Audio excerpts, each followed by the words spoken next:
Hello, everyone, and welcome back to Math Zone African Motives. So, I want us today to start looking into grade 11 physical sciences, that is for term 1. So, you would see that according to your National Annual Teaching Plan, which is your ATP, you are supposed to be doing mechanics when it comes to term 1. You are supposed to be doing a broad topic that we refer to as mechanics. So under mechanics, this is where you're supposed to be doing vectors in 2 dimensions because you have already done vectors in 1 dimension in your grade 10. And then you are now supposed to start looking into Newton's laws. You are also supposed to start looking into what? Into Newton's laws. So you're going to see that uh, you are going to be doing this topic in term 1. But however, there are some other teachers who would prefer to start with other different topics. Maybe your teacher did not actually get to finish the whole syllabus for grade 10 when you're in grade 10. So he might feel it better to first finish the syllabus, or else some other teachers, they feel like they need to first emphasize on something different so that you start doing these topics at a later stage. It's still the same thing. It's either you do it in term 1, or else you do it in term 2, or else you do it in term 3. It's still the same thing. What we want to start looking into is what we refer to as the what? As the topics that is written mechanics. So under mechanics, we are going to start by looking into what? Into vectors in 2 dimensions. So like I have mentioned, in grade 10, you have actually looked in vectors in 1 dimension, where you were looking in vectors that are acting along a straight line. That can either be in your x-axis or else along a straight line that can either be in your y-axis. That is to say, vectors that are either acting up or else down, or else vectors that are either acting towards the right or else to the left. And those were the vectors that you were looking into only. Now we want to now start combining these two planes to say that we now want to start looking into a vector that might be acting along the what? The x plane, and then the other one acting along the what? The y plane. And then from these two vectors, you would find out that the resulting effect would be either along that diagonal line, to say that it is due to this y and x plane, mean to say that we have got a resultant that has got an x-axis component and then a y-axis what? Component. So that is what we want to start looking into. But before we start doing that, we need to first start by looking into what we refer to as a vector, as we have done in grade 10, and then later looking into what we have done to define what we refer to as a resultant vector. And then from there, also refresh our minds in the methods that we have mentioned that we use in what? In finding the resultant vector. So, what is it that we refer to as a vector? So we know that what we refer to as a vector from our grade 10, we say that it is a physical quantity that is having both magnitude and what? And direction. That is having both magnitude and direction. For example, what are the examples of physical quantity that has got both magnitude and direction? We said we have got displacement, and then we said we have got velocity, we said we have got acceleration, we said we have got what? Force. These are, for you to fully mention them, you need to actually mention the magnitude of that force. That can be 10 Newton acting towards the right. That becomes its direction. And then when it comes to acceleration, the same way, the object is accelerating down the plane, or else it is accelerating up the plane, or else we would actually get to say that the object is moving at a velocity of 10 meters per second towards the right. But when it comes to the opposite, it's what we refer to as a scalar. A scalar only has got magnitude or else size. That is what we agreed when we were doing grade 10. So examples of these are, for example, you can call it what? Mass.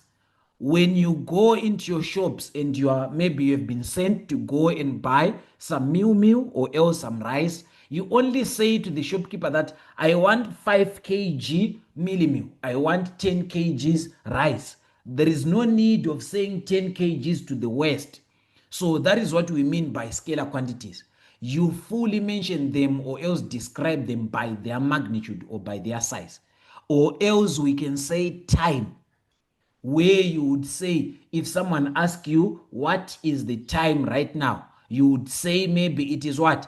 It is 12:30, or else it is what? 12:15, or else you would say that it is 15 minutes to what? To 1. You won't get to say that 15 minutes to 1 towards the left or else 12:15 up. You only mention the what? The time as it is. That is the magnitude only. It simply means that we are now 15 minutes past 12. So that is what we refer to as a scalar quantity. So here we want to study more and look deep into what we refer to as what? As vectors.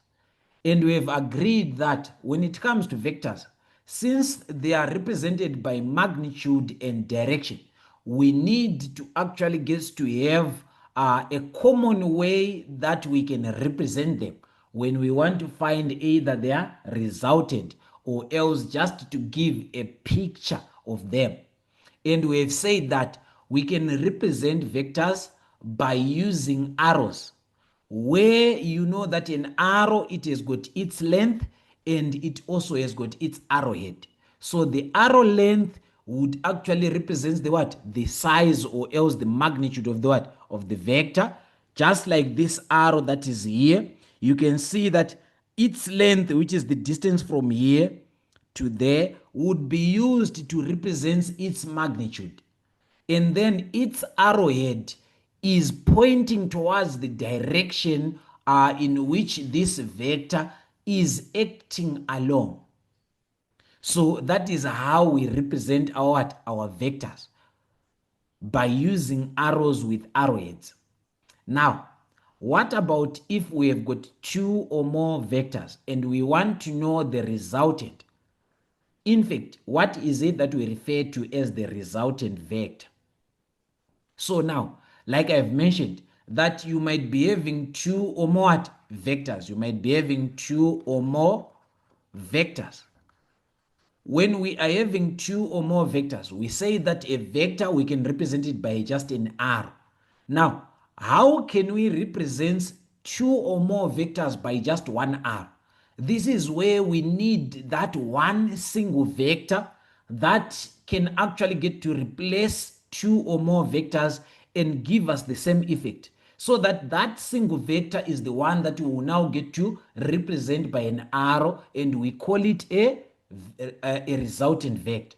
So a resultant vector is a single vector that has the same effect as two or more vectors acting together.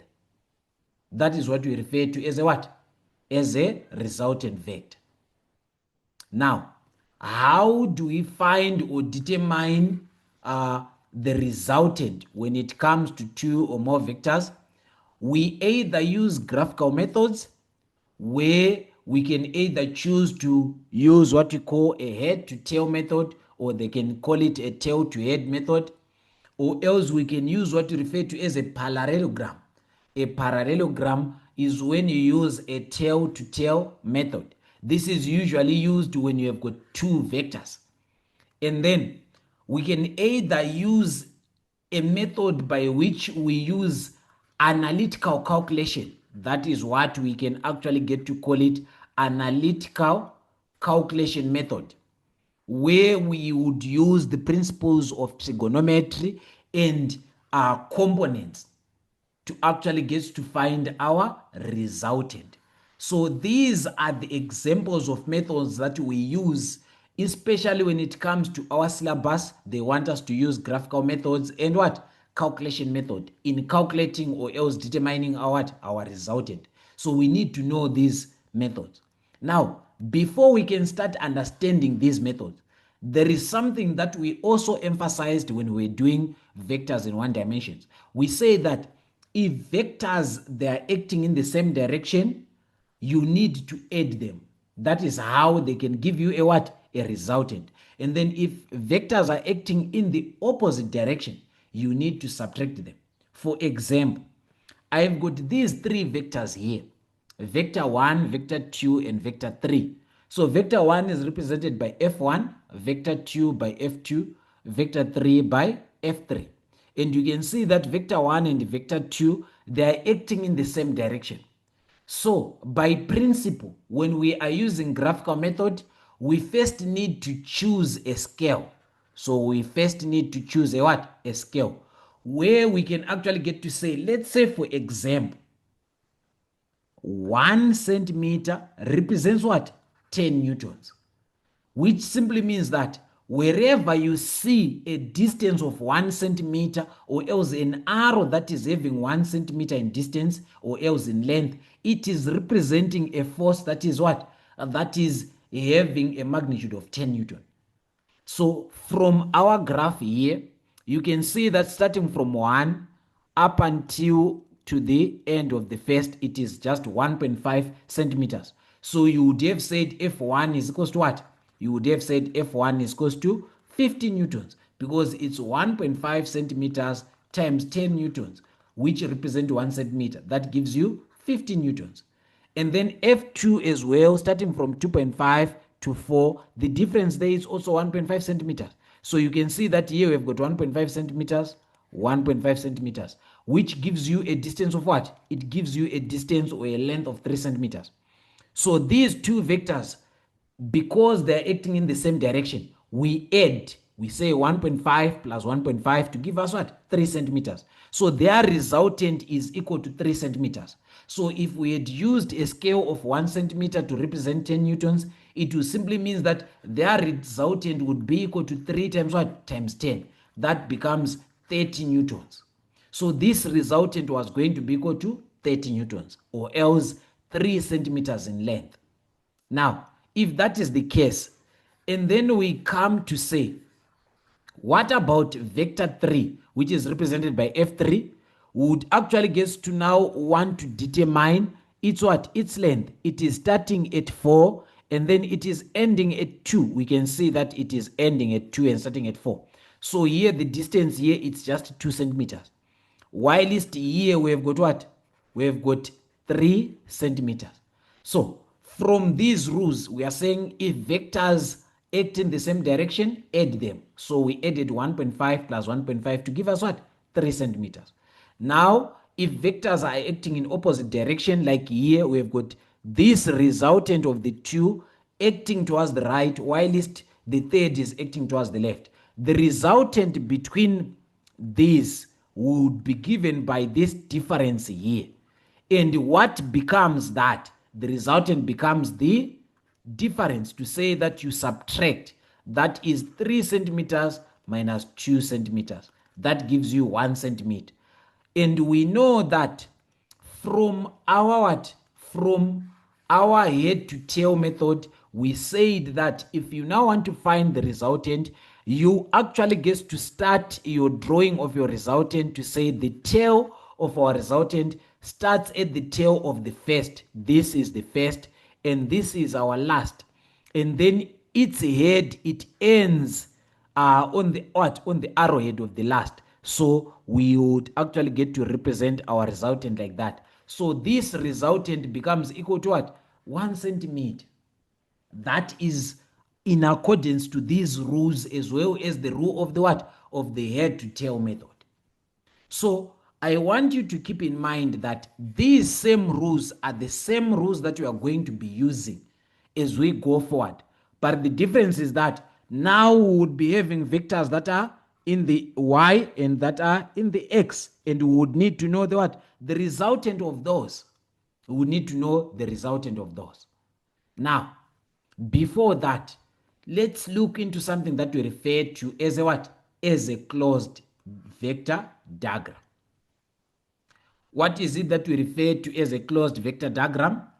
We are saying that whenever you have got a vector diagram in which all your vectors, they are drawn head to tail, starting from the first to the last, and the final arrowhead meets the tail of the first vector, meaning to say, if this is my first vector and that is my second vector and that is my third vector and that becomes my fourth vector, and this is my last vector.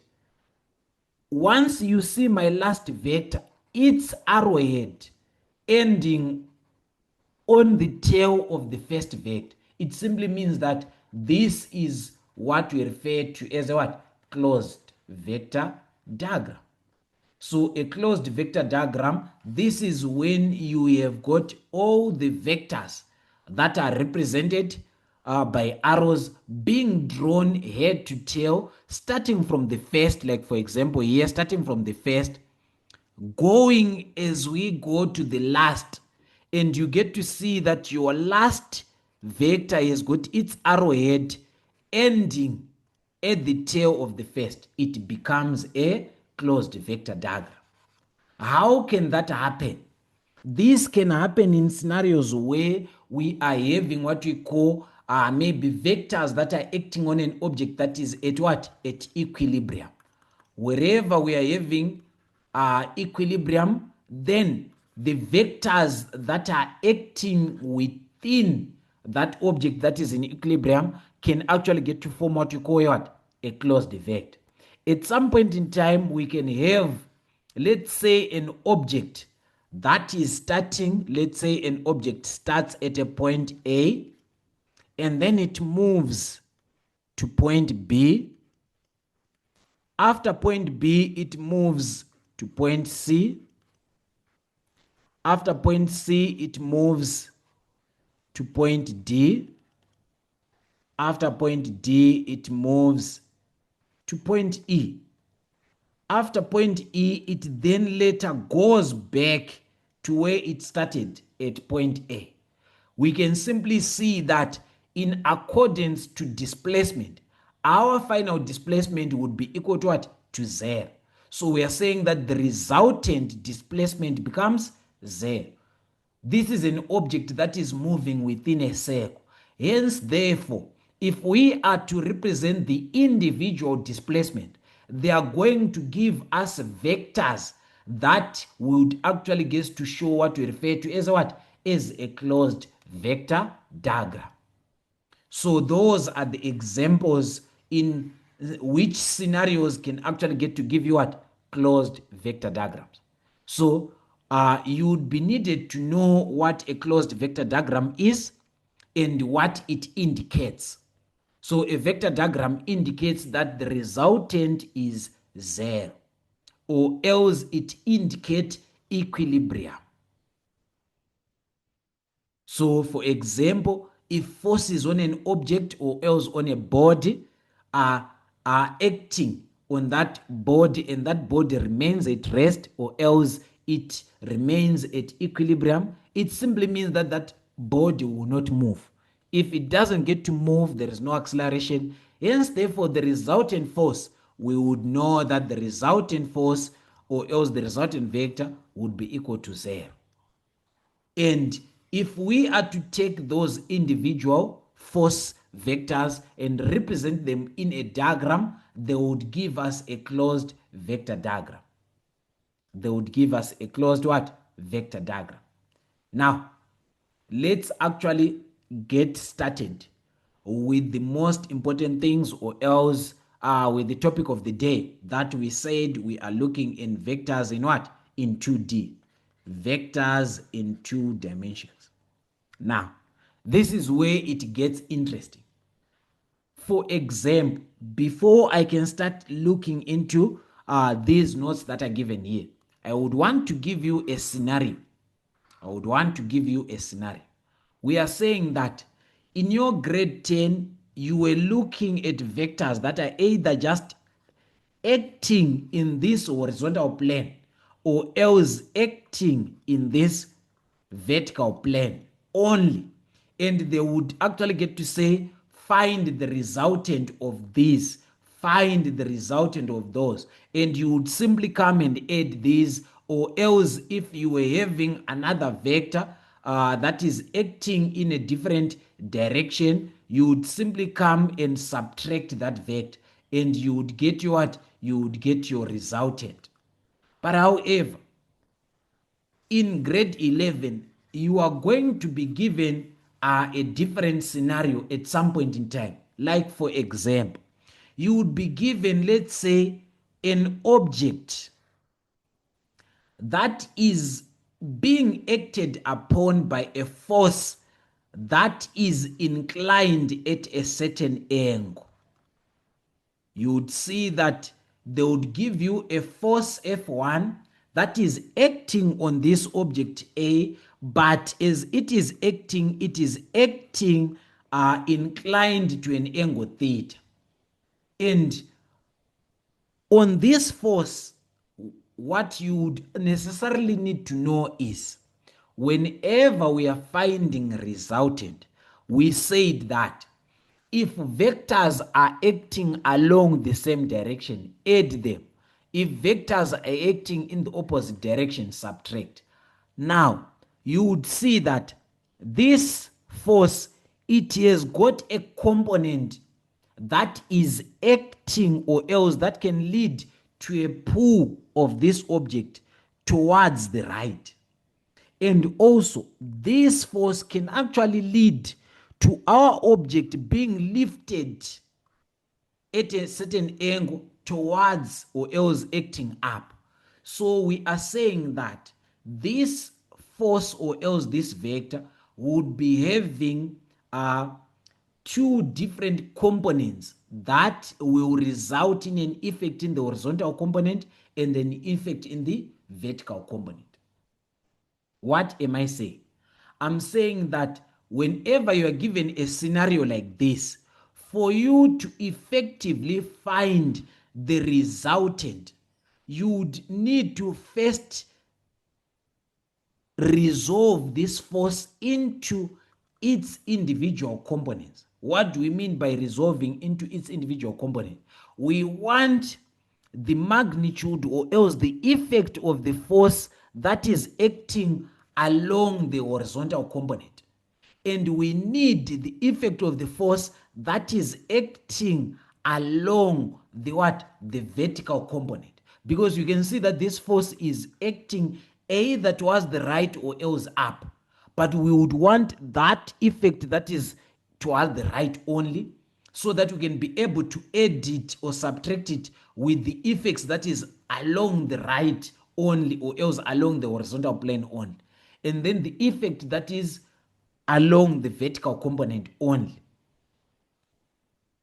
And we can only do that by making use of what we refer to as a what? As a right angled triangle. Because you can see that this vertical component and this horizontal component, they make a right angle there. And then if we are to close this right angle using this what? This force that we are resolving, it will give us a what? A right angled triangle. Hence, therefore, we can be able to find what we refer to as our adjacent side as well as our opposite side. So we would actually get to make use of the what? Of the Pythagoras theorem. So I want to give a practical example to say that, let's say you are given a force that is acting on an inclined plane or else inclined to an angle of 25, and the force F1, which is equal to 20 Newton. And they say find the magnitude of this force that is acting in the horizontal plane, or else find the magnitude of that force that is acting in the what? In the vertical plane. It simply means that you are going to be looking for vertical component and horizontal component, which we can say the one that is acting along the y and the one that is acting along the what? The x of this force. Now, we know that from Chashu tau, cos theta is actually given by what? It is given by adjacent all over hypotenuse. And here we can see that the hypotenuse is actually what? F1. That becomes our hypotenuse. So our adjacent, now our adjacent becomes our horizontal component. So I would come and say horizontal component all over F1 would be equal to cos theta. So how do I find my horizontal component? My horizontal component of that force would necessarily become equal to what? F1 cos theta. I will just get to take this one, that other side. So you would see that this resultant, or else this effect of this force that is in the x plane, which is in the horizontal plane, would be given by F1 cos theta. What about the effect that is in the vertical plane? What about the effect that is in the vertical plane? We'll do the same using our Pythagoras theorem to say that sine theta is given by what? By opposite all over hypotenuse. Now, what is our opposite? What is our hypotenuse? Our opposite becomes the vertical component. That is our opposite. Our hypotenuse becomes F1. Therefore, for me to find my vertical component, which is the resultant that is within the y plane, or else the effect of this force that is acting along this vertical plane or the y plane, becomes equal to what? F1 sine theta. So that is what we call by resolving a vector into its component. We have resolved this vector into these components, meaning to say that the horizontal component, let me say that the horizontal component of this vector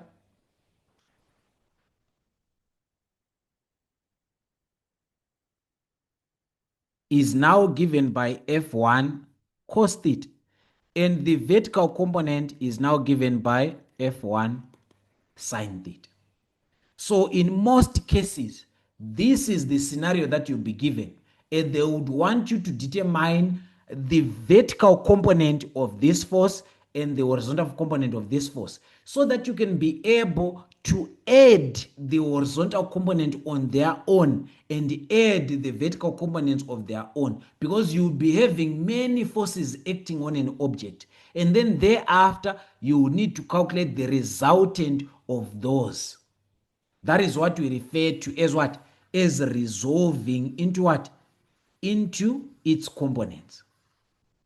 So let me just rub here so that we can go back to our notes, and then I'll just get to emphasize and clarify on one or two things so that we can move. And then we can start actually calculating our resultant. We can start actually calculating our what? Our resultant. So here we are saying that we have what we refer to as components of a vector.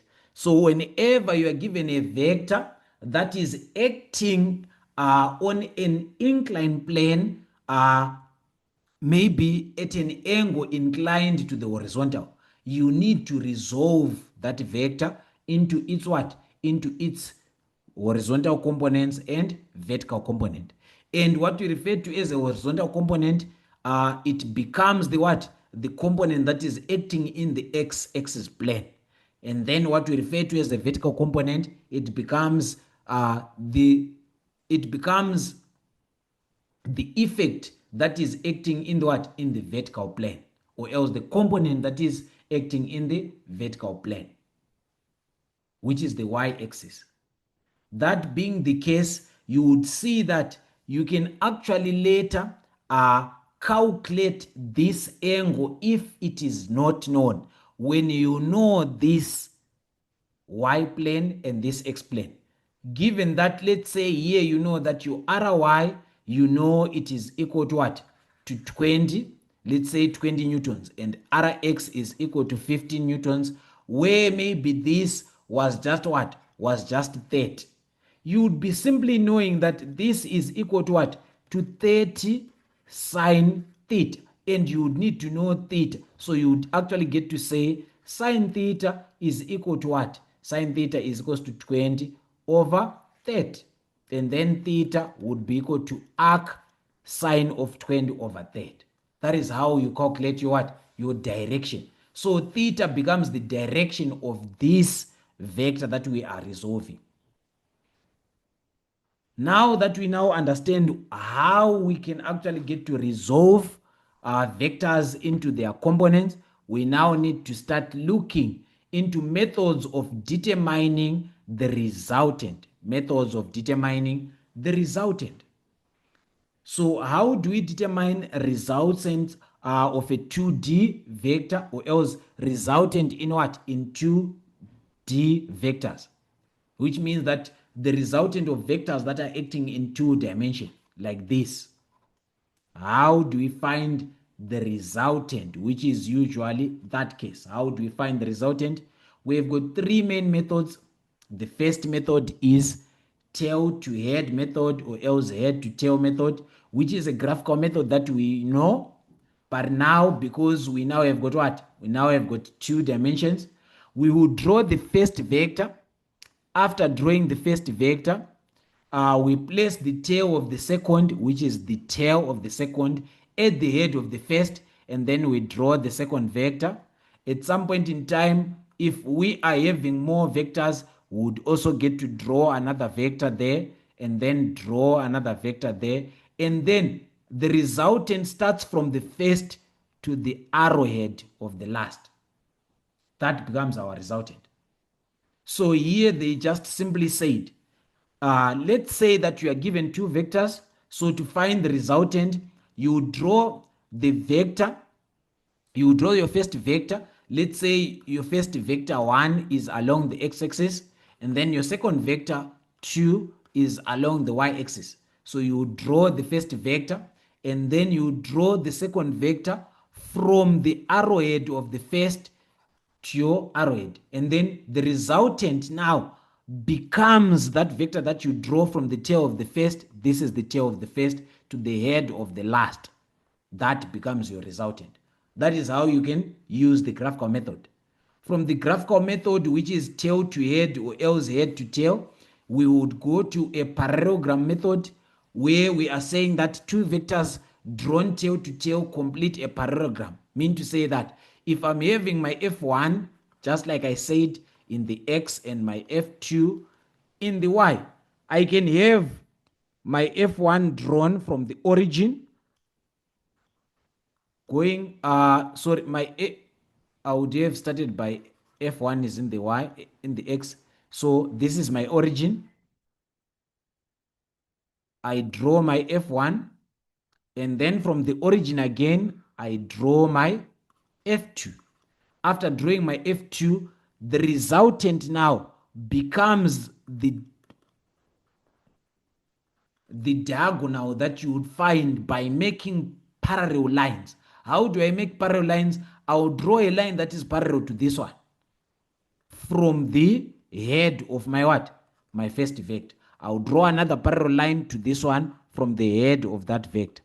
So we are saying that where these 2 points meet, that becomes where my arrowhead should point from the origin, and this becomes my resultant. That is how we use the what? The parallelogram method. That is the parallelogram method. And then we also have got what we call a component method, or else the analytical method that we use through calculation, where we break all vectors into their components, that is to say, into their x components, and then we have the y components. After having the y components, we will now add all the vectors that are in the y components and get the magnitude of the what? Of the resultant of the y, get the magnitude of the resultant of the x. Thereafter, we now need to actually get to find the resultant of these two. That means that we would be having something that is along the x, that is their resultant, and then something that is along the y, that is also having their resultant. So the resultant of these two would be determined through the what? The Pythagoras theorem again, because this is the same way of resolving into components that we are talking about. So this r, it actually becomes what? Root of rx squared plus ry squared. We are going to do, or else to dive deep into these individual methods. All that I was just doing here was to introduce them, so that we actually get to understand that we have got what? Three different what? Methods that we can actually get to use when we are calculating our resultant. Now let's start looking into individual methods. Let's start looking into individual method. For all graphical method, the first thing to do is to choose a scale.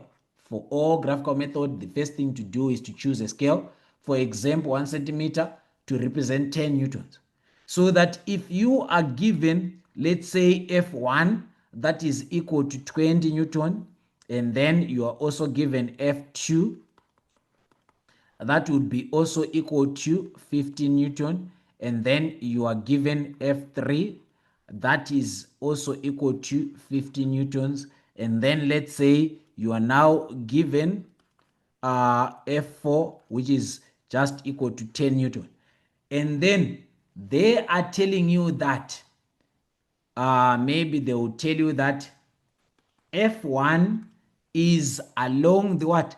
The y-axis, and then that is to say it is along the positive or up, and then F2 they tell you that it is along the x-axis, that is also in the positive or else towards the right of the x-axis, and then they tell you that F3 is along the y-axis, but now this one it's in the negative, that is going down, and then they tell you that F4 is also in the x-axis, but this one is also in the negative, which is towards the left. Now, given that, they would say calculate or determine the resultant using the graphical representation method, where you use head to tail or tail to tail method. How do you get to do that? How do you get to do that? So this is where now you would now come. This is where now you would now come, and then the first thing that you do, you choose your scale. How do you choose your scale? You can simply say 1 centimeter, let it represent 10 newtons. And from the forces or else from the vectors that you are given, we say that we have got F1, that is what? That is 20 newtons up, and then you have got F2, that is 15 newtons to the right, and then maybe you have got F3, that is 15 newtons down, and then you are having F4, that is 10 newtons left. So what you do here is you need to find your ruler. You need to find your ruler. So allow me to use, I need to use, or else to find a ruler here.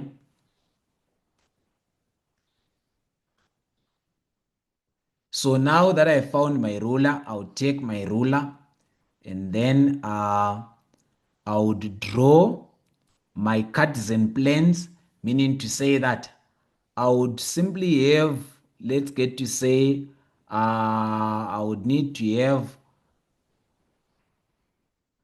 my x-axis, and then I would also need to have my y-axis.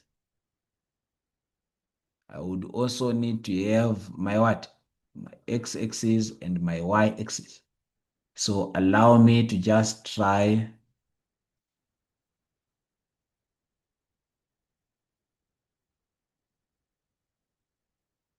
So I would also come and draw my what? My y-axis there. So that being the case, I now have got what? I now have got my y. I now have got my x. That being the case, I would also need to label these or else to determine the centimeters that are in between or to mark using my ruler. Right. So I'm saying I have got 1 centimeter here. I have got 2 centimeter there. I have got 3 centimeter there. I have got 4 centimeter there. That being the case as well, I would also take to say I now want to mark my x.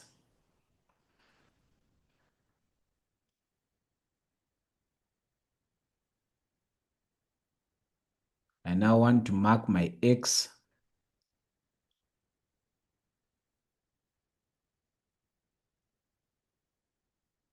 So now marking my x, right, I would have uh, I would have my 1 centimeter there, 2 centimeter there,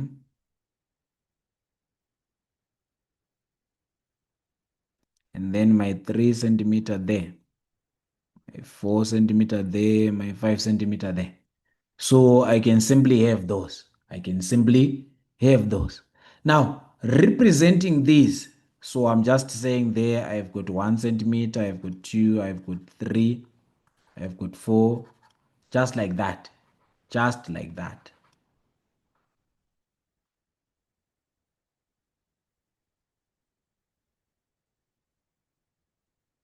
Just like what? Just like that. Uh, I'm just realizing that here I've been using the wrong what? I've been using the wrong measurements to say that these ones, they actually do not represent centimeters. I've been using what? I've been using inches instead of what? Of centimeters. I've been using inches instead of centimeters. Just pardon me there. I need to use the other way. Where here, this is where you have your what? Let's say this is where you have got your 1 centimeter. Let me use that to say this is where you have got your 1 centimeter.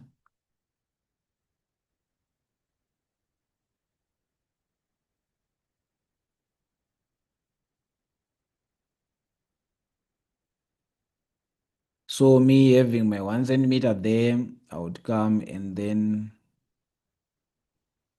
indicate that is my one, that is my two, that is my three.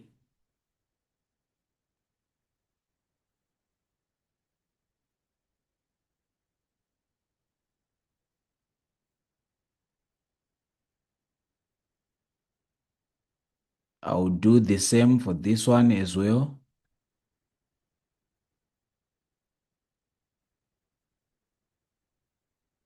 Where I would indicate that this is my one, this is my two, and that is my three. Right. That being the case, I'm just saying that this represents my 1 centimeter, my 2 centimeter, my 3 centimeter, one, two, and then I've got three. Now, I would take these ones and say my F1 is represented by what? F1 is equal to 20 newtons. This is equivalent to what? To 2 centimeters. So I can have my arrow starting from here up until I'm where? Up until I end there. So that would simply be my first arrow there. That will simply be my first arrow there. Allow me to use my free hand because this ruler might end up making us take low. But you would need to use a ruler here. You would simply need to use a ruler. Let me just get to try to use that ruler because I can see that this is ugly.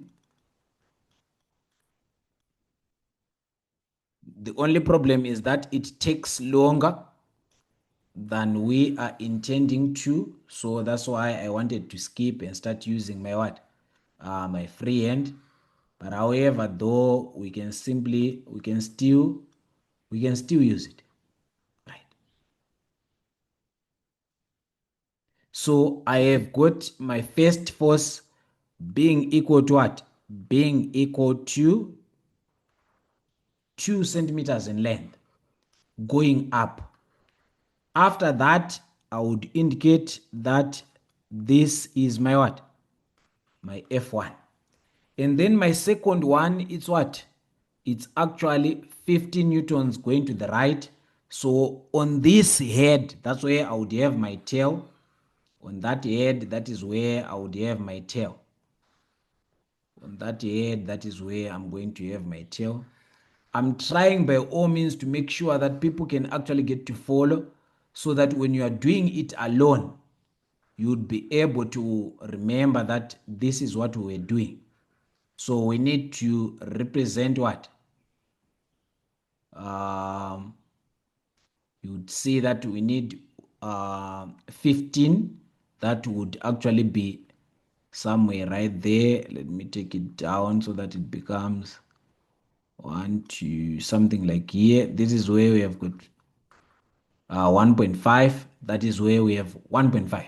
If that is where we have 1.5, I will draw it from here to there. And then thereafter, that is 15 newtons toward the right, it becomes 1.5 centimeters toward the right. And then this one becomes what? 15 newtons down, that becomes 1.5 centimeters down. And then this one becomes what? 1 centimeter to the left. So now I now need to draw 1.5 centimeter downwards. I just now need to draw 1.5 centimeter going down.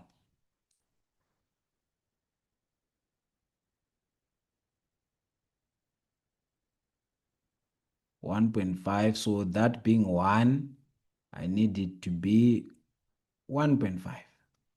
So I'll draw from there.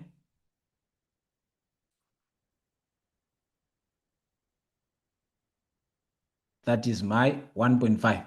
That becomes what? This was F2. This is now F3. That ended there. Now for me to find F4, I need to draw towards the left. I'll do the same thing.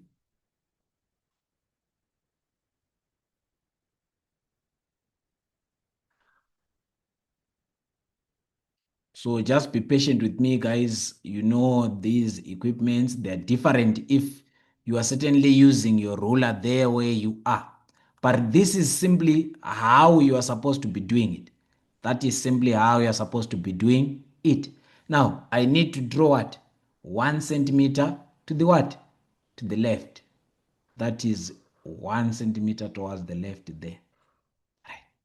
After that, what we would actually necessarily do is that is the end of our what? Our vectors. That marks the end of our vectors. How do we find the resultant now?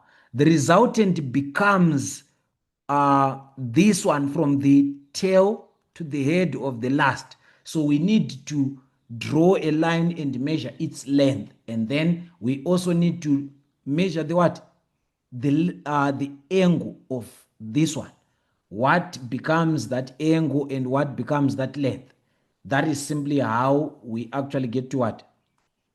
That is simply how we draw or else we determine our resultant using that method. So here you would simply need to draw.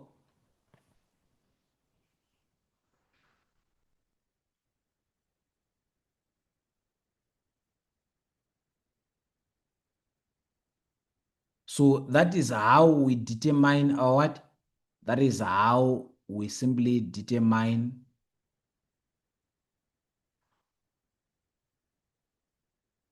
our vectors there. That is simply how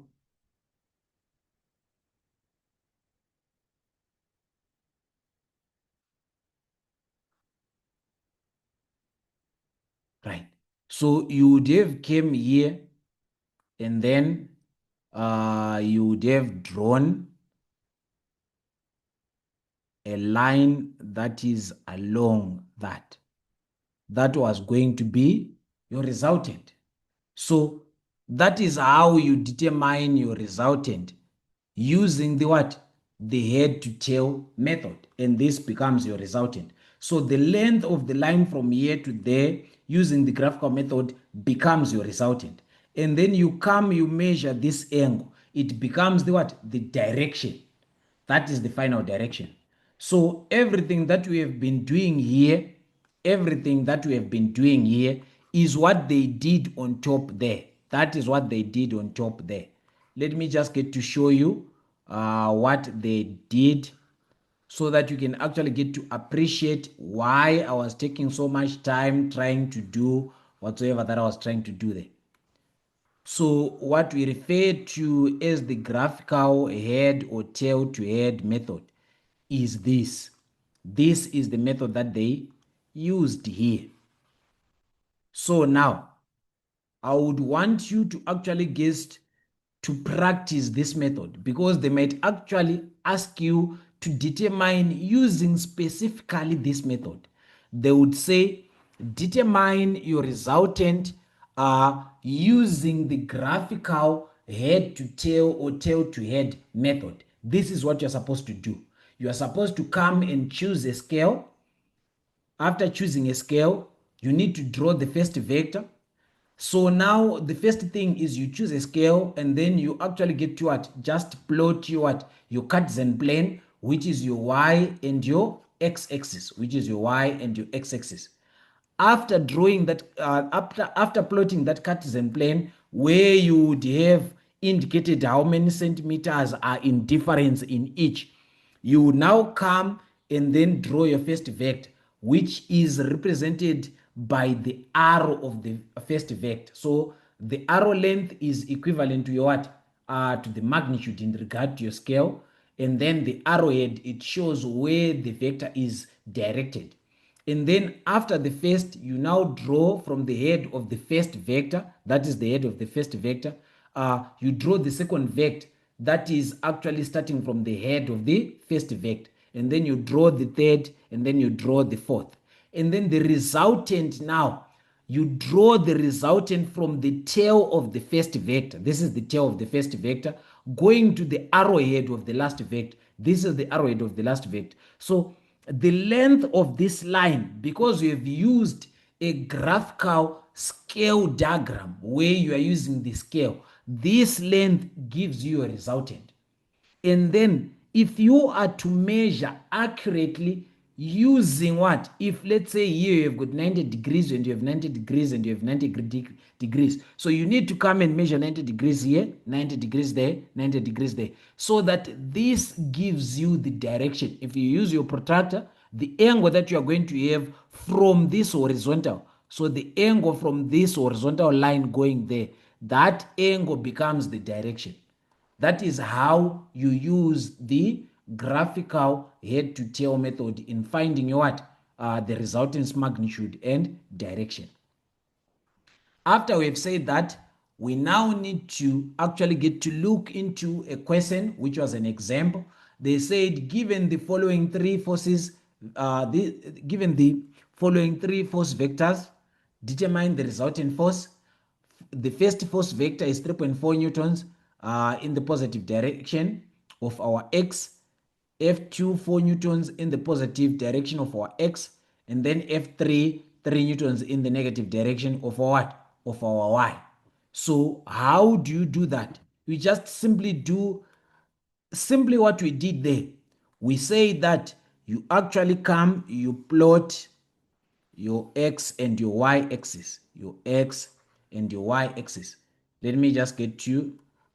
I thought that here they said the vector in the y diagram in the y plane is in the negative. So maybe I would say your x has to be here. So these are your Cartesian planes, your y and your x. And then choose a scale. So I would choose let's say 1 centimeter to represent 1 Newton. I would choose 1 centimeter to be equal to 1 Newton. If that is the case, it simply means that this one would be equivalent to what?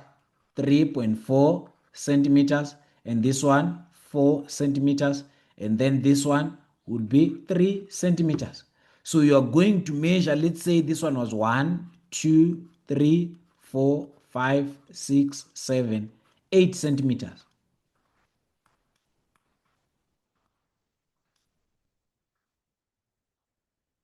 This one is in centimeters. And also this side, you're having 1, 2, 3, 4, 5. Let's say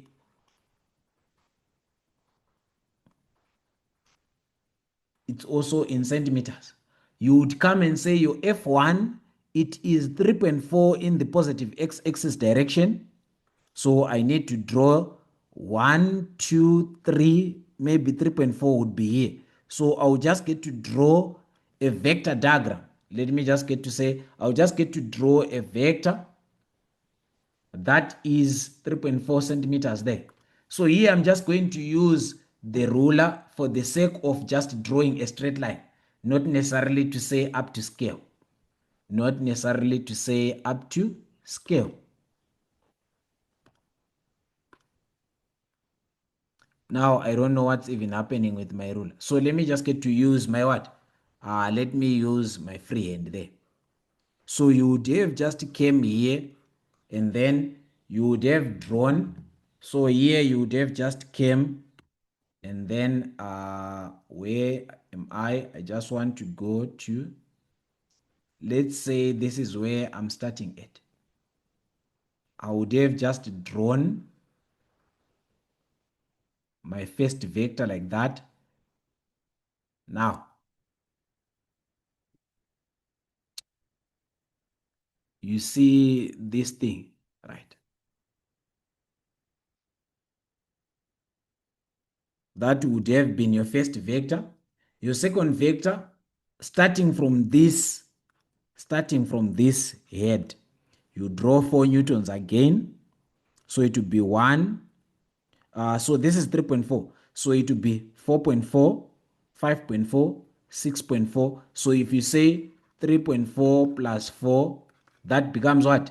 7.4 newtons. So you end here.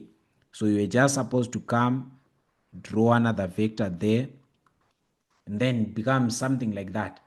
It has to be a straight line. It has to be a straight line.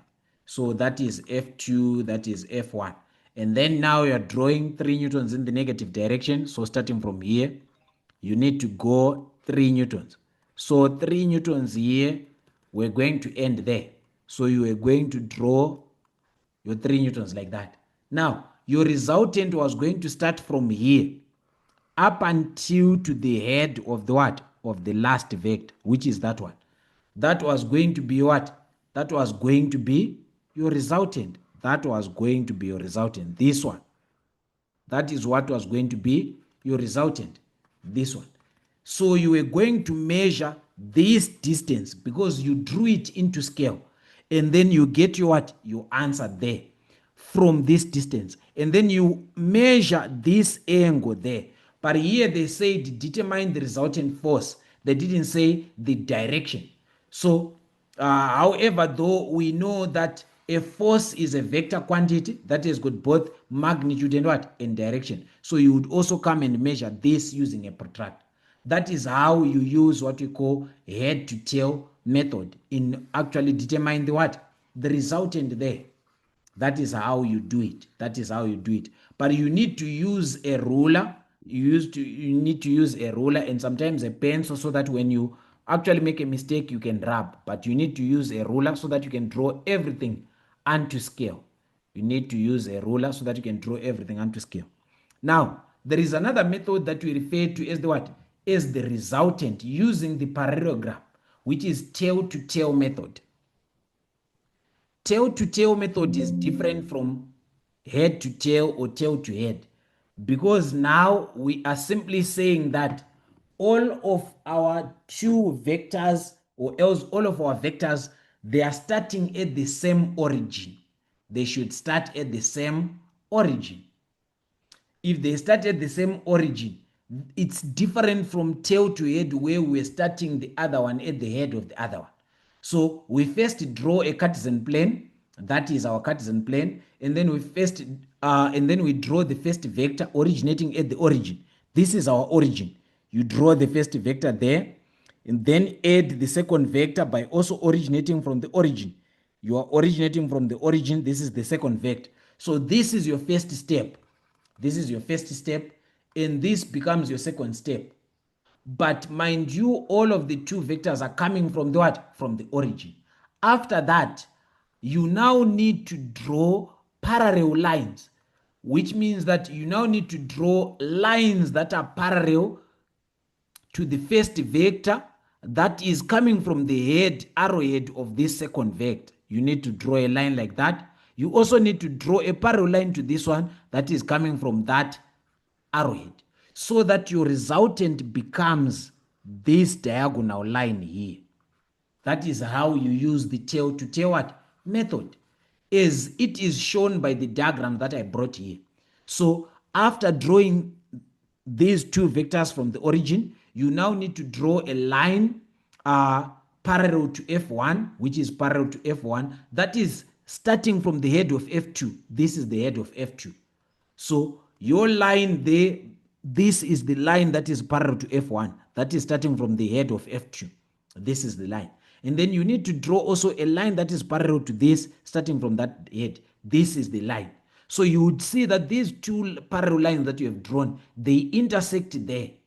Where they are intersecting here should now becomes where your arrowhead, where the two lines intersect, becomes the head of the resultant vector. That becomes the head of our resultant vector. That is why we would draw the resultant vector like that. By just doing that, you can come and measure this distance from here to there. The length of this line becomes the resultant magnitude. And then the direction is given by that angle, given that these two, they're at 90 degrees. That is how you use the what? The resultant parallelogram method. Now, after the resultant parallelogram method, I now want us to go to what we call the analytical component method. This is the most common. They usually want you to use this when it comes to your calculations. So the first thing that you do there is we are saying you need to break all vectors into their components, mean to say into their horizontal component, into their vertical component. So we know that the horizontal component would be represented by that vector that is inclined to a certain angle, cos theta. So if you are having a vector like this that is inclined at an angle theta, and this is the vector r, the horizontal component becomes r cos theta. The horizontal component becomes r cos theta. The horizontal component becomes r cos theta. If that is the case, you would also have to say the vertical component now becomes what? R sin theta. So we are saying that you need to break all the vectors into components, like the what? The horizontal component and the vertical component. The horizontal component and the vertical component. That is what you need to do. Now, after you've done that, you now need to sum the vertical components in, you need to sum the what? The horizontal components and sum the vertical components. After summing them up, you would have something like this, where you've got your horizontal component being summed and they give you that vector, and the vertical component being summed and they give you that vector, so that you can simply find the resultant here. You can simply find the resultant by determining the what? By determining the hypotenuse of that right angled triangle. Like we have done, we calculate our magnitude by using Pythagoras theorem. By using what? Pythagoras theorem. So this is the depiction of what you are supposed to do exactly. So these two these two diagrams, they give you a picture of what you need to do when it comes to what? To components of the what? Of the vectors. So I want you to look into this what? I want you to look into these two what? Into these two diagrams. So that those are the ones that we are going to be using in the next coming questions.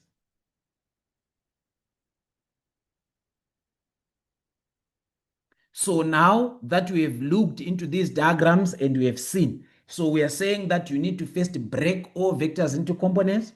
And then after breaking vectors into components, which is horizontal and vertical, you need to sum the vertical and the horizontal.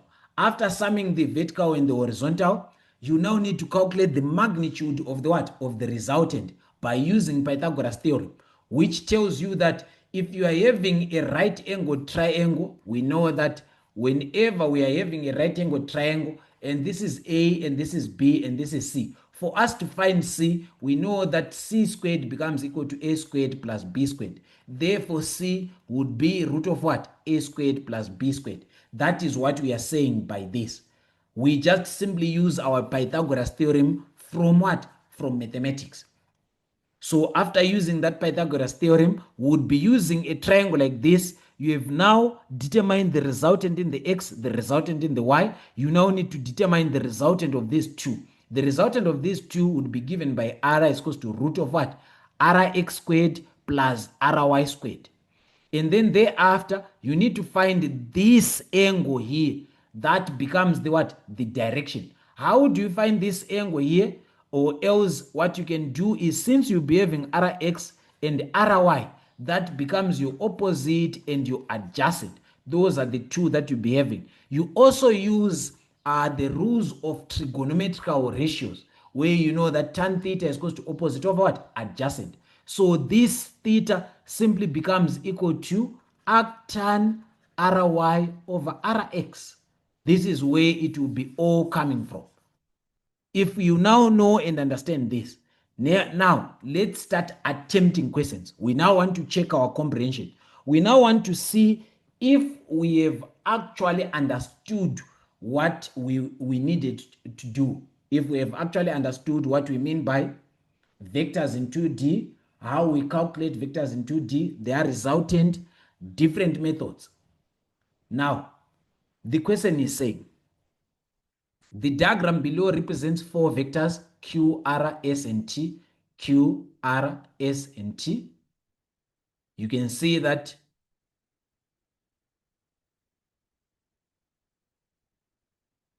so from this diagram, there is something interesting where we are saying which one of the vectors is the resultant of the other three vectors.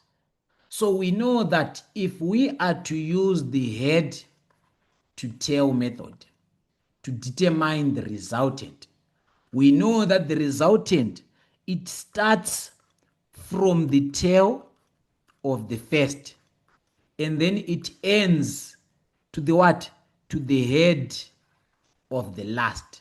So we need to find a vector that is drawn in such a way that it is starting from the tail of the first to the head of the last.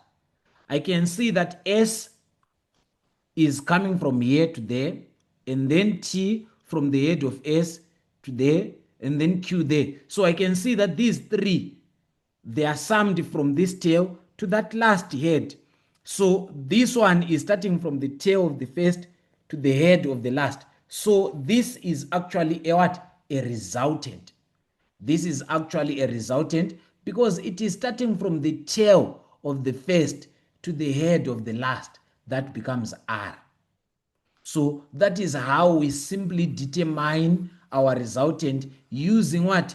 A head to tail method. That is what we have said. Now let's look into the next question.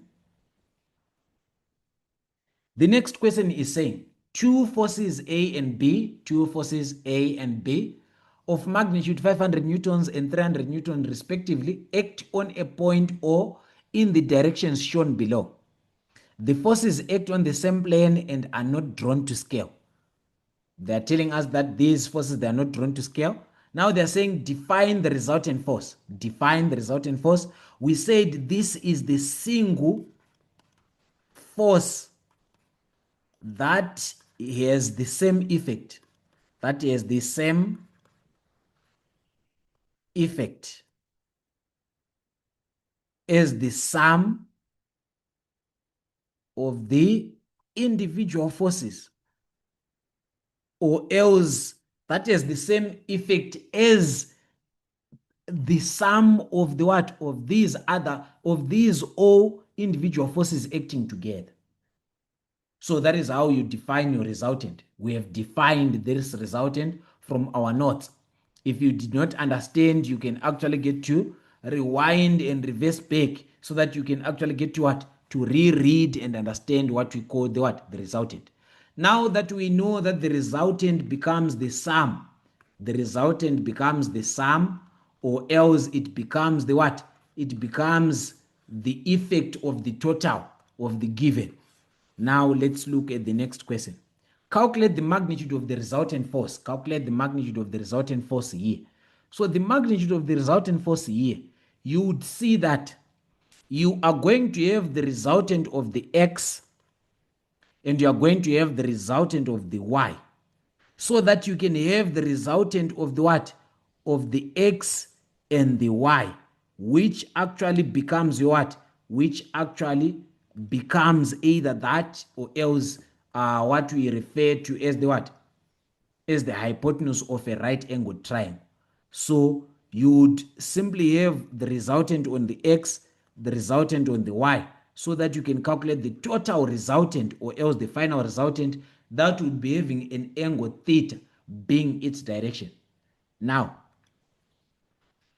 if that is the case, allow me to take this question up a bit so that we can be able to resolve the individual forces into x and y, and then later calculate the what. So here you'd see that from here to there is 125 degrees, and we know that from this perpendicular line to that line there is 90 degrees. So what is this angle, which we might call theta? It will become 125 minus 90. That gives you 35 degrees. So theta here is equal to what? Theta is equal to 35 degrees. That is what theta is equal to. If that is the case, we now need to resolve this force into its vertical component, which we know that it will be equal to what? To a sine theta, and then into its horizontal component, that we know that it will be equal to a cos theta. So we are now having a cos theta acting towards the right on the x-axis plane, and then b acting towards the right in the x-axis plane, whilst we are having only one that is acting downwards on the y plane. So on our Rx resultant in the x plane, I would actually get to somewhat this one plus that one, and we can take going towards the right to be positive, towards the right to be positive. If towards the right to the positive, I would have what? A cos theta. Now a is 500 cos 35 minus, because this is a negative, 300. That gives me the resultant in the what? In the y plane. Now, what is that? Let's use our calculators. We would simply say 500, that is 500 cos 35. 500 cos 35, it becomes a negative. Now, so we are saying that we are supposed to have 500 cos 35 there, 500 cos 35, it will give you a negative 400 and what? 451. So just ignore that negative. It is just coming from the what? From the cos. So here it is supposed to have, you would be having 451 comma 846 minus 300. That is going to give you, that is actually going to give you 151 comma 846. 846. That is going to give you what? 8, 846. So here you just need to take the magnitude of that, and here you take the magnitude of that. So you ignore the negative here. So that becomes what? 151,846. That being 151,846 newtons, that is the resultant in the x. Now, what is the resultant in the y? The resultant in the y simply becomes what? This component that is in the y plane. So let's just get to take it to be positive. So that becomes a sine theta, that is 500 sine 35. So what becomes 500 sine 35? 500 sine 35. That gives you a magnitude of 214,091 newtons. So you now have got a resultant in the x and a resultant in the y. So at the end of the day, we have got a diagram where we have got our 151 going towards the right, and then our 214 going downwards. So our resultant is actually going to be towards that direction. So our resultant R now, to find the magnitude, they only want the magnitude. Our resultant R, we said it is given by what? By Rx squared plus Ry squared. So at the end of the day, you are going to find your resultant being given by what? If I now come, I would say this was going to be root of 151 comma, that is 151 comma, we said the resultant there 151 comma 846, 151 comma 846 squared plus 214 comma 091 squared. So I don't advise people to actually round off yet, because that is not our final answer. So we are having 151 comma 846 squared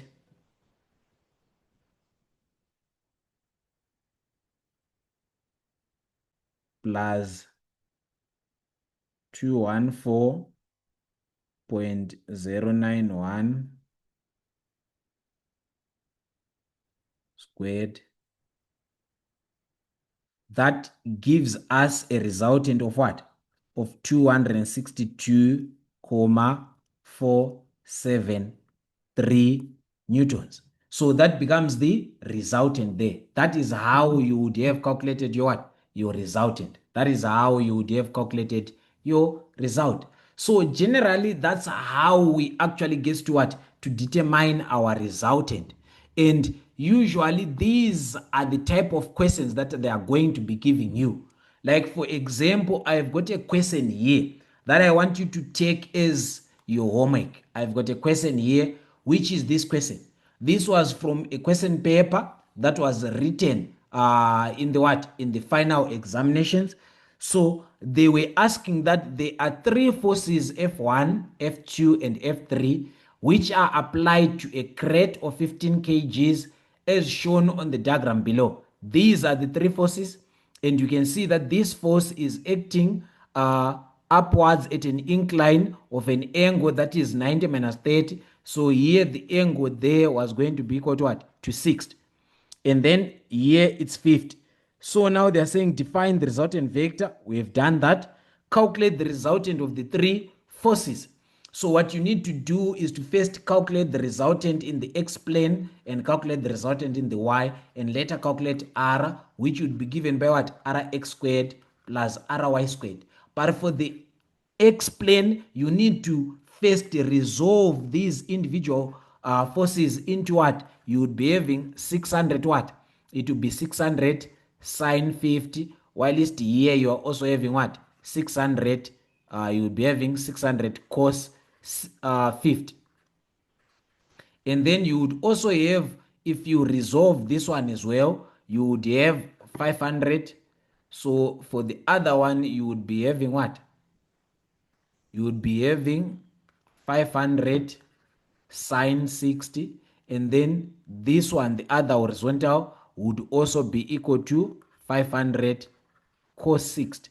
So you now need to add everything that is in the x and add everything that is in the y, and then thereafter you find the resultant in the x, you find the resultant in the y, and then you combine them by finding what? Rx squared. That is what you were just simply going to do there. That is what you were just simply going to do. And then thereafter explain why the three forces will not form a closed vector diagram, because I'm sure the resultant would, or else the resultant is not equal to 0. Once the resultant is not equal to 0, then these three forces will not form a what? They will not form a closed vector diagram. That is what you're just supposed to do there. So I will leave you with this question so that you can actually get to what? To go and do this question on your own. Go and do this question on your what? On your own. So that you actually get to practice and also have some revision in what you have done. So thank you so much, guys, for being together. Let's meet in our next video, where we are going now to be looking into what? Into Newton's laws. Thank you.